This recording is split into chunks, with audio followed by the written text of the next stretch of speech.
Yeah. You know what time it is. You rocking with the one and only.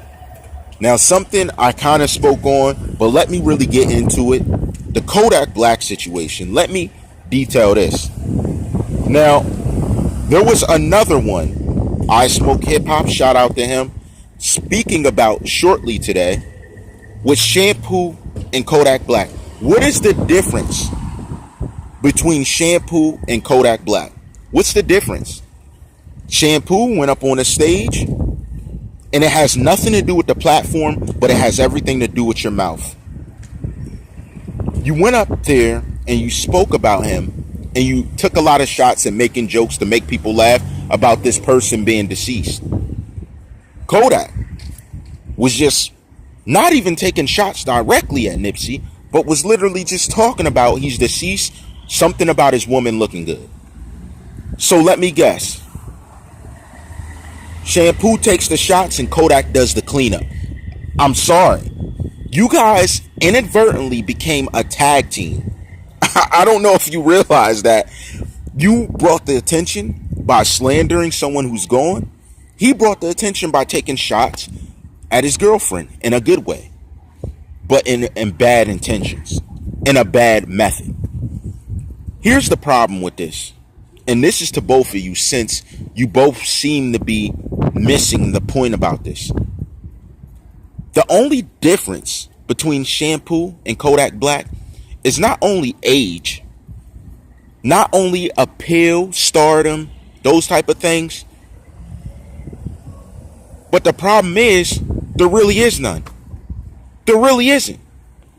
To be as old as you are, in the entertainment field as you are, to make such a mistake, you made a rookie mistake.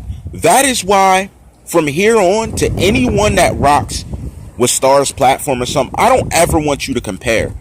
Please don't ever compare him to Star. There's a clear difference. It's that you took the shots and things and you ran. Star never ran. You did what you did and you backtracked. He ain't never backtracked. That's part of the problem.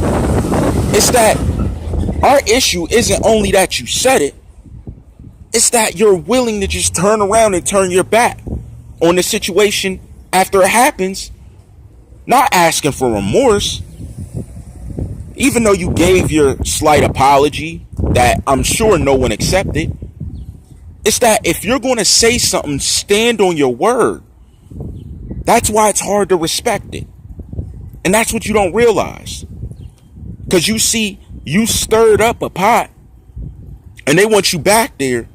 And even if you make best friends with the guys who wanted nothing to do with you, they now know you. They know the type of person you are. And that could be future implications of issues because they know your character is sullen. And that way that you could say anything and then try and backtrack or do it for views and laughs. Let me put it out here this way. What if, in some mysterious weird way, Nipsey sat back and looked at who said what, and he really wasn't going, but he saw you were making fun of the fact he's gone? What do you think he'd do? Do you think he'd take that lightly? Or he'd be like, this dude, he'd see that you really have some type of disdain in your heart for him, and he don't even know you like that. When you play your cards, you got to play them right. You laid out an ace card of jokes that could have been twisted to actually be funny, but you thought the maliciousness in what you were saying was going to breed into some type of appeal. And it did. But it did in the wrong way. On top of that, what is the difference between you and Kodak Black? What's the difference? Is there?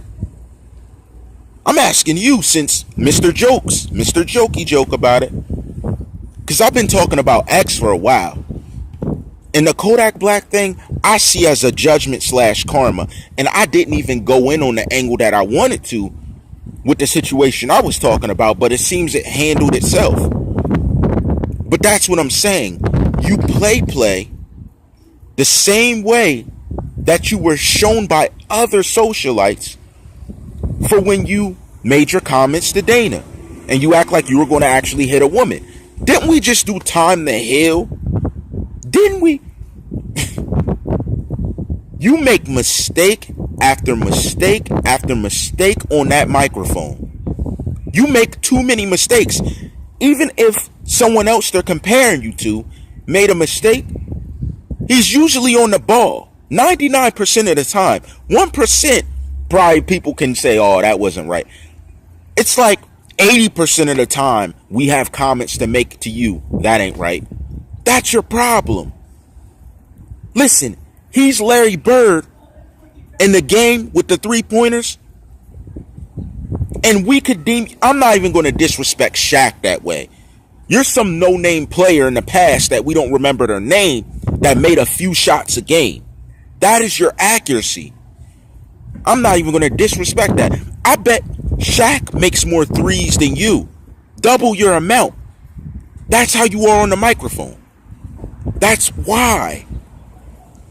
I mean, come on. You're going to sit there while those comments and the comparisons are made when you lack an efficiency as a human being on average? You got to be kidding me. You got to be kidding me. To think you have any level of accuracy is laughable. Normally, like you, I don't care what people think. You think I care what these people think? All you do is care what other people think. How you look, how you dress, what you're doing. That shows you're not of a similar cloth. That is why your media is how it is. You had no problem disrespecting Lansky, attacking him, telling him you're going to cut him, all crazy stuff. He made good with the situation because of the drama and stuff. But how lame was that? You're supposed to be teaching those younger than you, not harassing them and acting crazy. Yeah, the views were dope. But if that was authentically you, you got questions on your authenticity, my friend. On this microphone, your authenticity. That's why your apologies amount to nothing. All it does is show us that you're flimsy. And for any right amount of opportunity, you'll cross anybody over.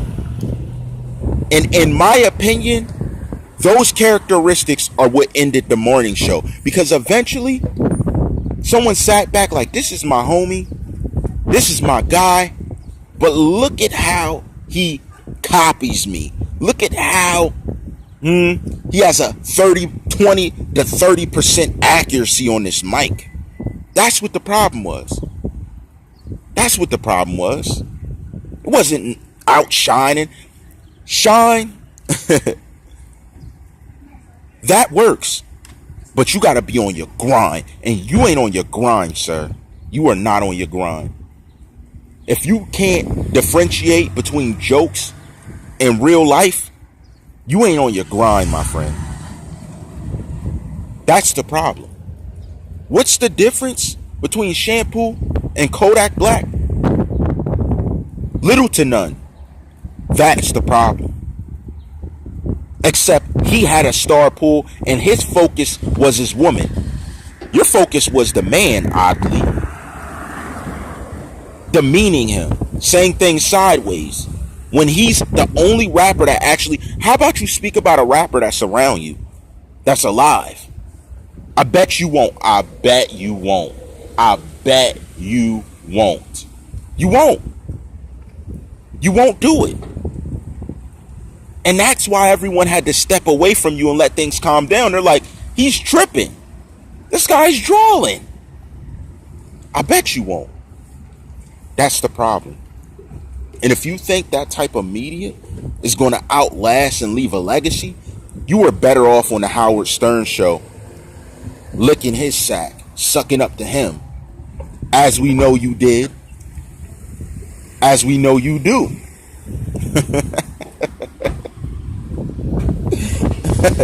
We've been different.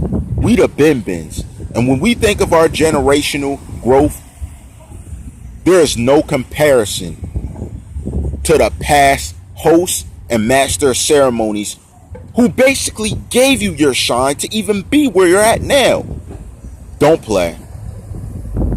I ain't never heard of you till you were on in the morning. I don't never see you repeating that type of growth and that type of success. And when we watch you, it's just to see you miss them free throws.